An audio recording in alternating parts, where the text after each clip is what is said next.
Hola, ¿qué tal?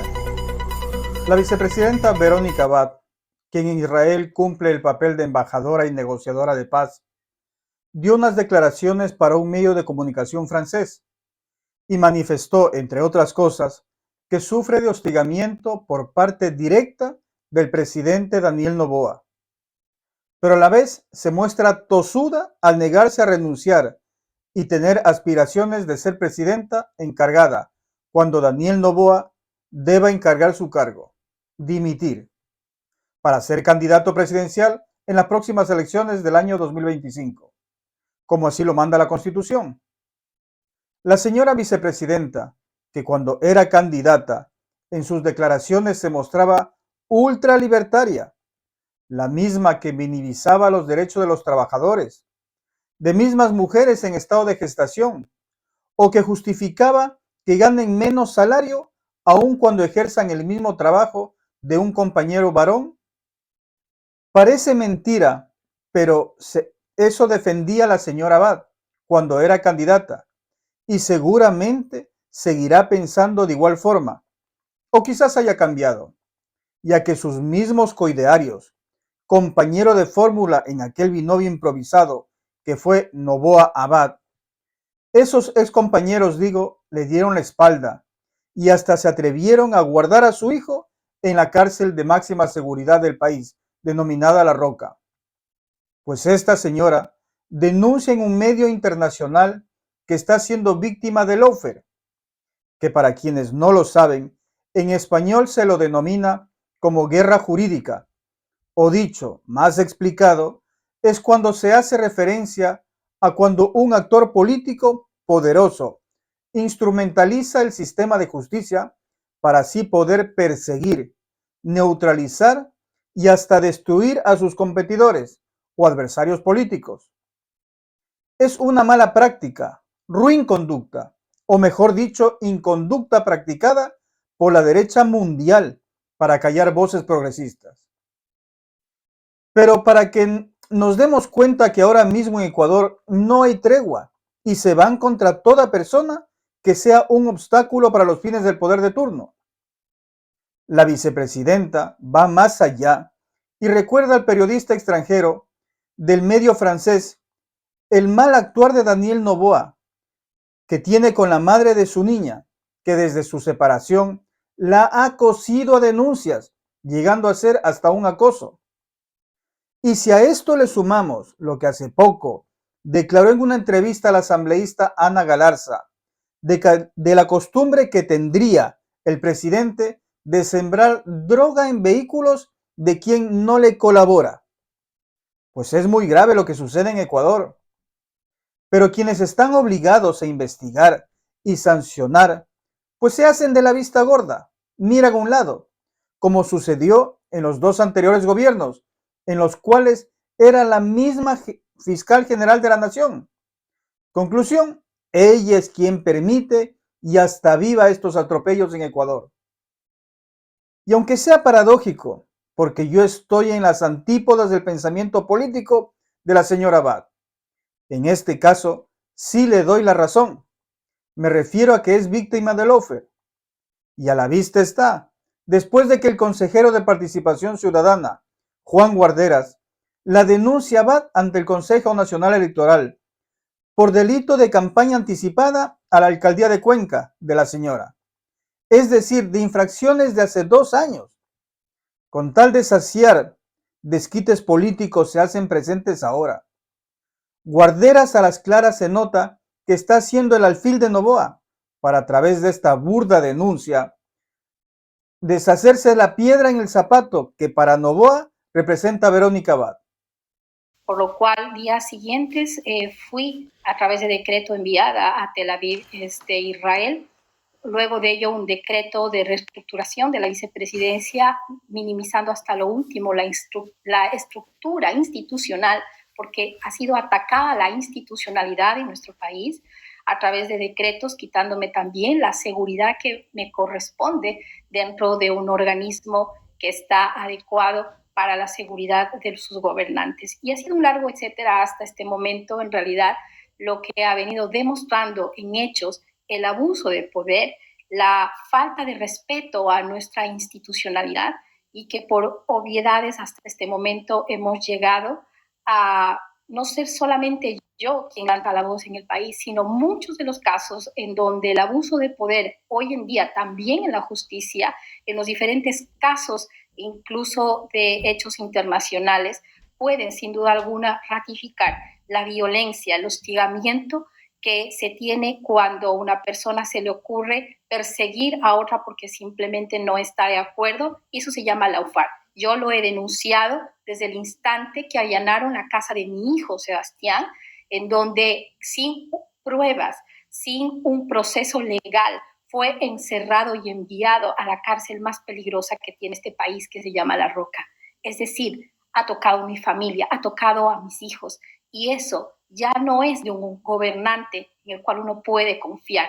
Y así los casos se han dado con su ex esposa, se ha dado con exministras, hoy en día con boletas de acarcelamiento, con asambleístas en el tema de persecución que ellas también denuncian. Es decir, ya no soy solamente el caso entre Verónica Abad y Daniel Noboa, no, es un pueblo que quiere sin duda alguna preservar sus valores democráticos como es la justicia, la verdad, la transparencia, el respeto, ¿sí? Versus totalmente un autoritario que está en el poder junto a un gabinete que se presta para ello. ¿Cree que si usted fuera un hombre hubiera pasado lo mismo? Creería que no. Los hechos lo demuestran.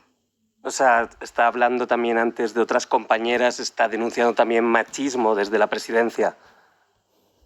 Así es. Su ex esposa también ya lo ha denunciado, no ahora, hace más de unos 5 años, según sus declaraciones públicas que hizo en lo posterior, llevándole a enfrentar alrededor de 47 demandas penales y civiles. Es terrible, y lo que acaba de acontecer al no querer devolverle su hija de acuerdo a las leyes que también protegen a las madres, sin querer cumplir a través de la justicia y jueces. Cerca de 300 páginas con conversaciones entre vinculados al caso Encuentro fueron reveladas por la Fiscalía. Una decena de interacciones y transcripciones fueron difundidas este pasado lunes.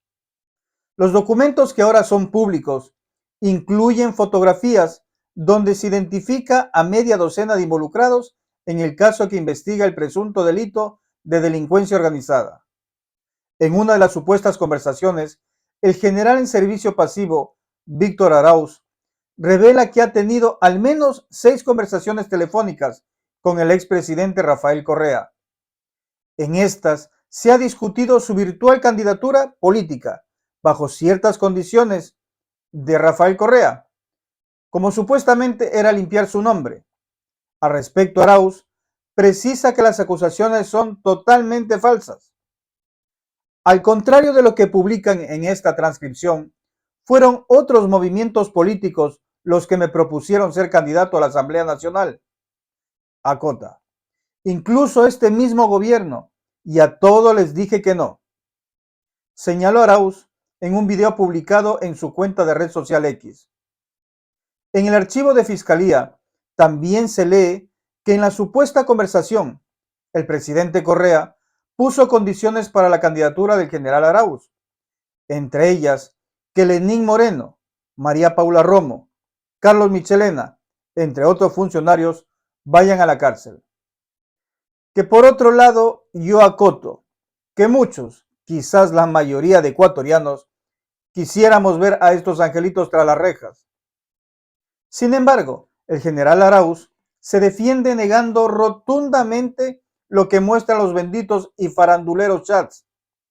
Cabe destacar que el caso Encuentro investiga una estructura criminal conformada por servidores públicos y privados, que se formó para obtener ganancias económicas, por ejemplo, de CENEL, Ban Ecuador y el Servicio Nacional de Aduanas, y que los principales implicados y salpicados hasta el cuello son precisamente Guillermo Lasso, colaboradores muy cercanos a él en el ámbito privado y hasta familiares, como lo es Danilo Carrera, pero que directamente desde Fiscalía se los encubre.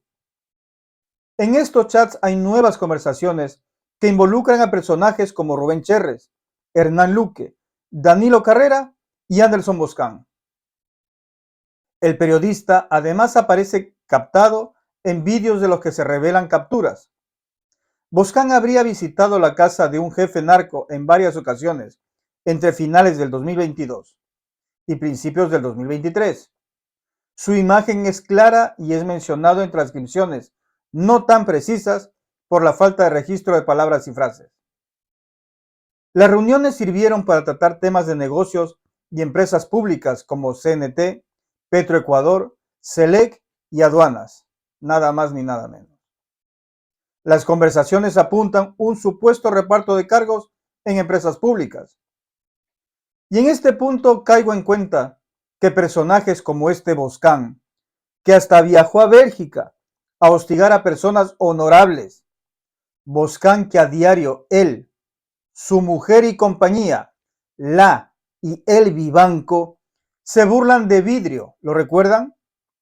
Ahora poco a poco sale a la luz sus trapos sucios. De verdad les digo, no me alegro ni me burlo, pero sí quiero que quienes están llenos de odio todavía en Ecuador reflexionen y piensen que hay muchas personas inocentes, víctimas de estos personajillos de la comunicación, y que no se puede ir por la vida insultando y denigrando sin pruebas. 3 años he pedido a la Fiscalía que me investigue, luego de las mentiras vertidas en mi contra por el embajador Michael Fitzpatrick, y que jamás pudo demostrar. 3 años solicitando se requiera la asistencia penal internacional, sobre todo a los Estados Unidos, para poder desenmascarar a un embajador sin vergüenza. 3 años de una larga espera para que ahora me salgan con este texto tan absurdo, que además no tiene nada que ver con la investigación del caso Encuentro, en el que yo no soy investigado.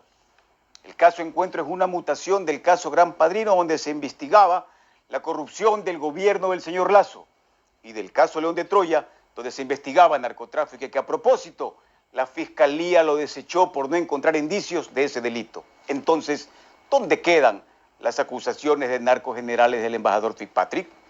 Además, es tan absurdo este texto, porque un presidente de la República no puede meter preso a un ciudadano porque se le antoja o porque se le da la gana. Eso no depende de un presidente, sino de los jueces que administran el Poder Judicial.